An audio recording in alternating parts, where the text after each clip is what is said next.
Hello friends, आज हम लोग ICSC board standard fifth हसत गात शिकूया मराठी का लेसन नंबर 13 अजेयची फजीती इसको स्टडी करेंगे। अजय बच्चे का नाम है और फजीती यानी ह्यूमिलिएशन, यानी अजय के साथ कुछ फनी इंसिडेंट हुआ है जिसमें सब उस पर हंसे थे। तो ये लेटर फॉर्म में है। अजय अपने दोस्त अमेय को लेटर लिख रहा है। प्रिय अमेय, कसा आहेस? तो कहता है डियर अमेय, तुम कैसे हो? तुला आठवते? तुमको याद है? आठवणे मराठी में टू रिमेंबर। मी तुला सोमेश्वरच्या धबधब्याविषयी सांगितले होते। मैंने तुझे सोमेश्वर के धबधबा यानी वाटरफॉल के बारे में बताया था। नाशिकमधला खूप सुंदर निसर्गाचा चमत्कार वाटतो तो मला। तो नासिक का ये बहुत सुंदर निसर्ग, नेचर का एक चमत्कार, एक मिरेकल ही ये लगता है मुझे, यानी इतना ब्यूटीफुल है।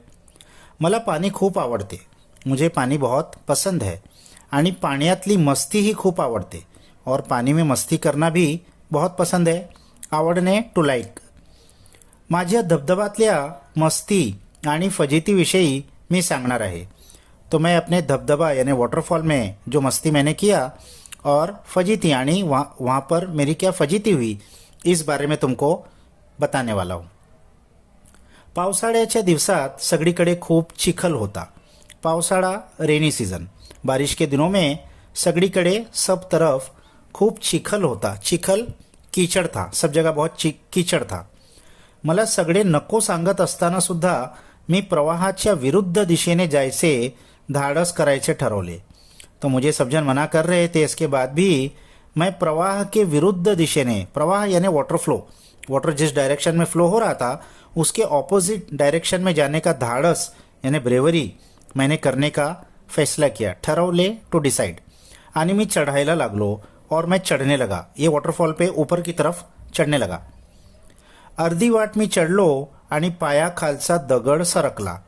आधा रास्ता मैं ऊपर चढ़ा और पैर के नीचे का दगड़ यानी पत्थर सरकला, वो हट गया। पाण्याचा वेग खूप होता, पानी का स्पीड भी बहुत था, वाटरफॉल था वो। मी खालच्या दगडावर जोरदार आपटलो, मैं नीचे के पत्थर पे जाके जोरदार टकराया। हे सर्व इतके झटकन झाले कि मला काय झाले हे समजलेच नहीं। ये सब इतना झटकन, इतना इमिजिएटली हो गया कि क्या हुआ वो मुझे समझा भी नहीं। पाण्याचा प्रचंड आवाज येत होता, पानी की बहुत बड़ी आवाज़ आ रही थी। वाटरफॉल में बहुत पानी की आवाज़ होती है।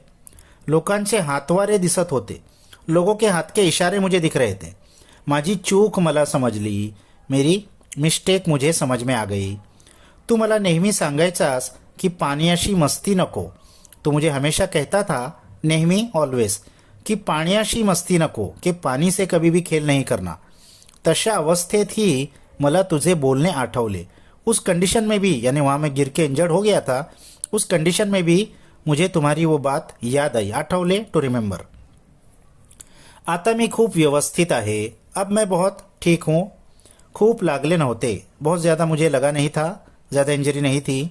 पण आता मी शहाणा झालो आहे, लेकिन अब मैं शहाणा समझदार हो गया हूँ। कुछ एक्सीडेंट होता है, उसके बाद इंसान समझदार हो जाता है, वो गलती फिर से नहीं करता। काळजी करू नकोस, तू मेरी फिकर मत कर। काळजी वरी। आपण लवकरच भेटू, हम जल्दी ही मिलेंगे। भेटू टू मीट। पत्राचे उत्तर दे, इस लेटर का तू आंसर कर। तुझा मित्र अजेय, योर फ्रेंड अजेय। सौ आसावरी हंचाटेने ये लेसन लिखा है।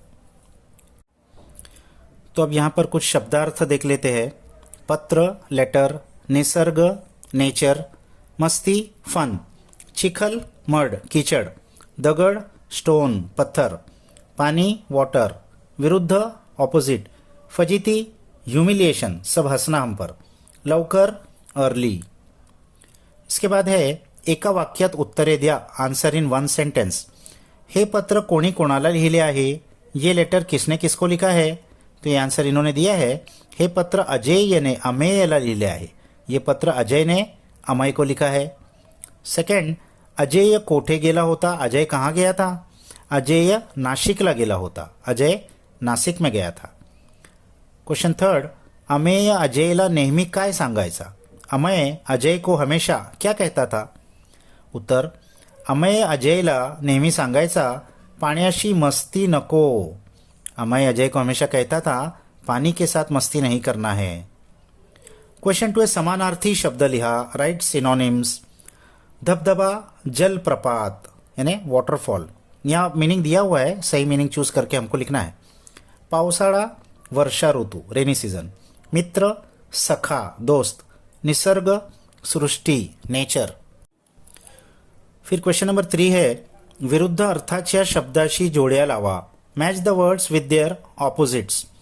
तो प्रिय का अप्रिय इन्होंने दिया है, विरुद्ध का समान, व्यवस्थित अव्यवस्थित, शहाणा वेड़ा. शहाणा यानी क्लेवर, वेड़ा यानी बेवकूफ.